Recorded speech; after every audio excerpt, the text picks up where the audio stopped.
Mind Your Own Business Radio. Good Sunday morning. I'm Debbie Davis, and this is Mind Your Own Business, the Personal Hour. And with me is... Tom Sarna. Hey, Tom. Hello. Happy Sunday.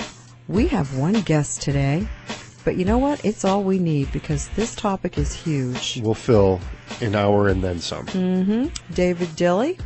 He's the president and founder and chief research scientist of Global Weather Oscillations, Inc. We're going to talk about climate cycles and climate change and global warming and all kinds of stuff. No matter what side of that discussion you're on, there's going to be something for everyone. Yes, there certainly is. And this is some surprising information that I did not know about and was very pleased to find. So let's bring him on and let's get started. Let's go. We have with us a great guest today. His name is David Dilley. He's the president, founder, and chief research scientist of Global Weather Oscillations, Inc. Welcome to Mind Your Own Business, David.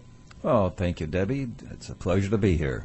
You know, I found you through an article on the Main Wire, and we don't have to get into all that, but you are a meteorological and climatological expert, yes?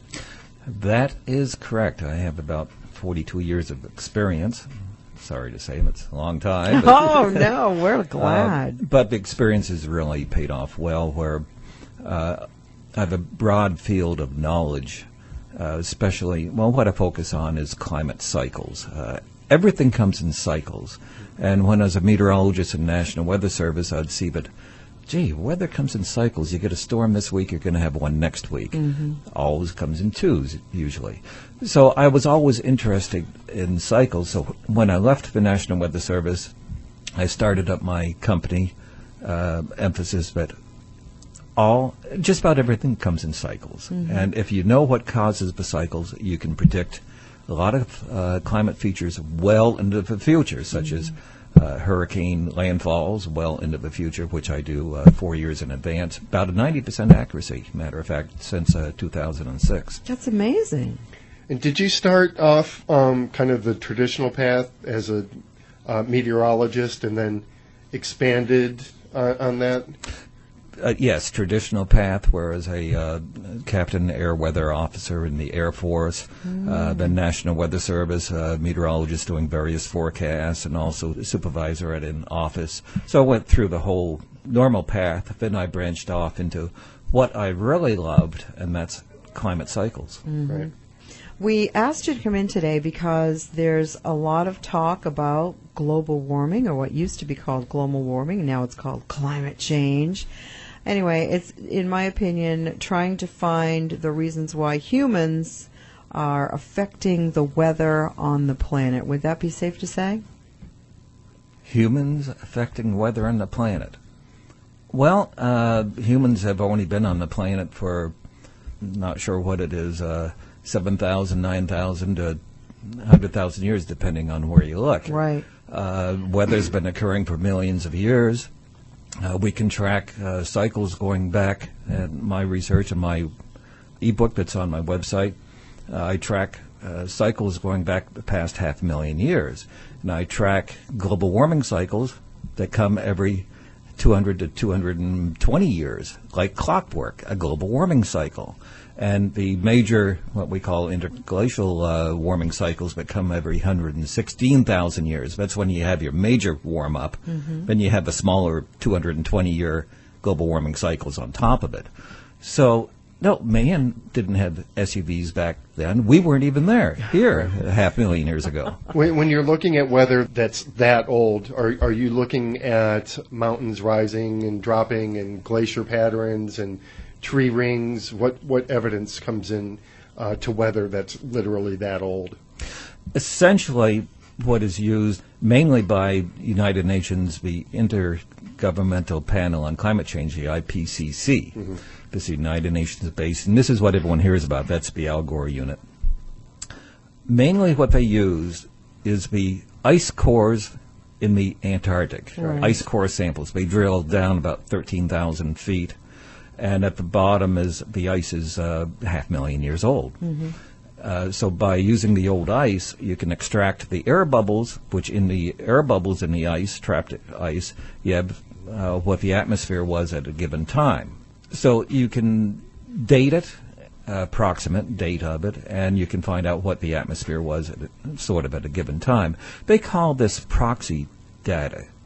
And proxy, that of course means approximate. Right. Yeah. It's not etched in stone. It's not an instrument reading. However, the IPCC has it etched in stone that we have never been above 300 parts per million on the 116,000-year cycles.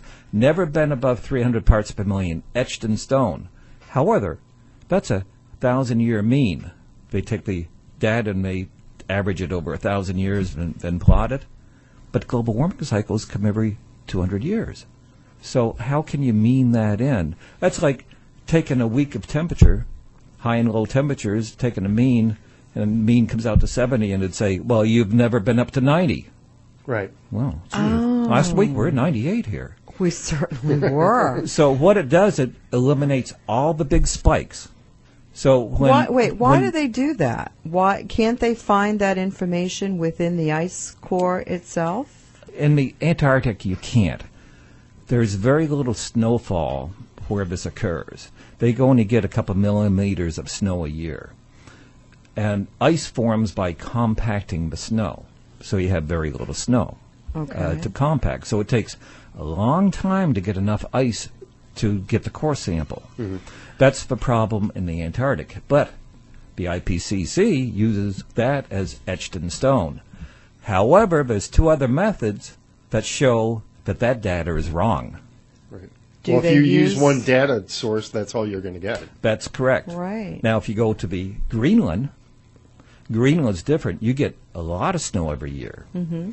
So the ice forms quicker, and you have a bigger ice pack to see what happens, say, in just a couple-year period instead of having to do a 1,000-year mean.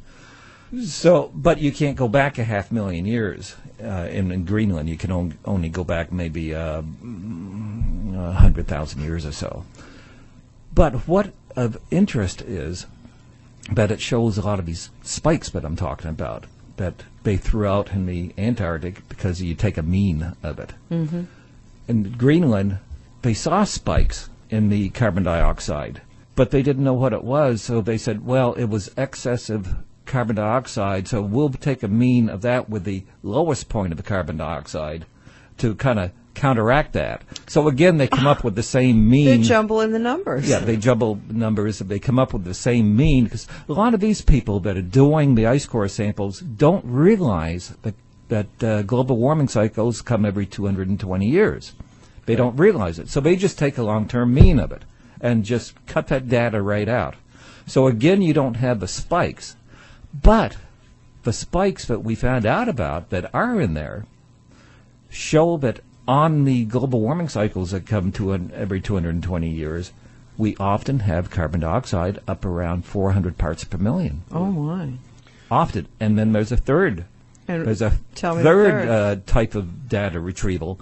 That's using plant leaves, fossilized plant leaves. Now, a plant leaf only lives for a year or 2 or 3. Right. Yeah. So what they do is they can extract the fossilized plant leaves, where nothing can change in that, and then they can determine, I won't get into exactly how they determine it, but they can determine within a year or 2 of what the carbon dioxide was. And that shows that during the past 1,200 years, every 220-year global warming cycle, when we peak, carbon dioxide peaks between 360 and 400 parts per million. But the IPCC says, and it's etched in stone, we have never been above 300 parts per million. Well, okay. So if there are 3 different methods out there, why is only one being used? I mean, I'm assuming other people in the world have studied climate cycles as well. Is this a common field or not? Climate cycles normally researched by government agencies, universities, normally. Okay. And the grant system, when they get a grant, it's to prove man's connection to global warming. Right. For about a 15-year period, this is well known within the science departments. I spoke to two retired heads of science departments, well-known climatologists, meteorologists. They told me that during a 15-year period, when they applied for grants, they had to show an outcome to write a paper and put it in a journal, an outcome that showed man's connection to global warming.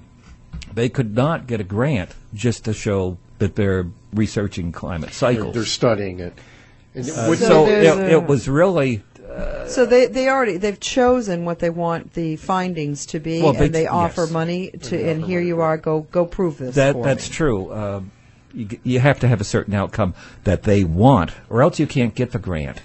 Now, these two heads of departments that told me about this, they said if anyone in their department started to talk about natural cycles and man's non-involvement, they would either lose a grant or could not get a grant. Right. Or not get their papers peer reviewed Europe, or whatever pressure. That's correct. That was in Europe and the United States. Oh, this is ridiculous. So this is a type of censorship that's been going on for 15 years to try to keep the lid on natural cycles. Because of this, the natural cycles are more studied by the private sector, such as myself and as other people in Europe and Australia. Sunspots and the type of research I do on using gravitational cycles, Earth, Moon, Sun. This is mainly being done only in the private sector because the government sector doesn't want to know about it. Well, now, if we've got roughly 200 years of the industrial age and we've got all this historical data, if their argument is that man is causing this or causing a disruption, wouldn't that argument be a slam dunk?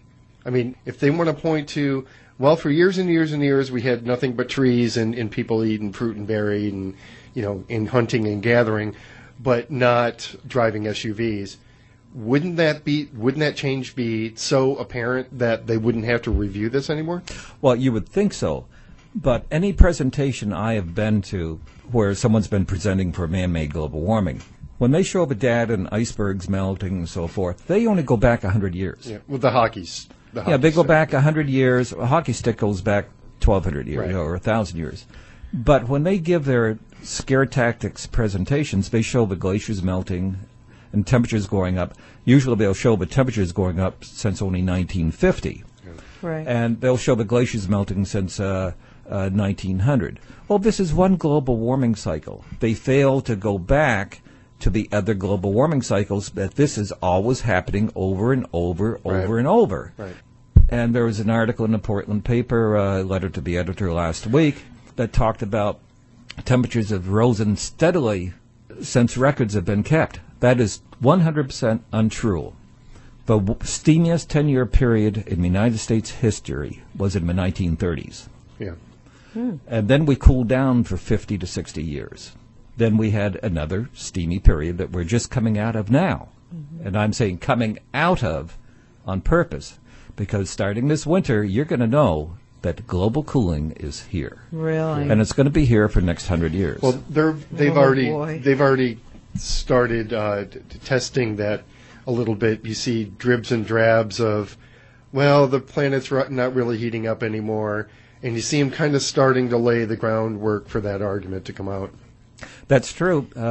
That's why they admitted, okay, we would admit the temperatures have not risen. They plateaued the past 10 years, not risen. That's normal. Every global warming cycle that I talk about, that come every 220 years, their signature is 2 10-year peaks in temperatures. For us, the 1930s and the past 10 years. That's a normal global warming cycle. Right. You go back to the 1700s, same thing. You had 2 twin 10-year peaks with about 50 years of cooler weather in between. Back to the 1500s, 1300s, back to about 1100 AD. This is the signature of a global warming cycle. This is a perfectly natural global warming cycle that we're in. The mini ice age in medieval times that they came through in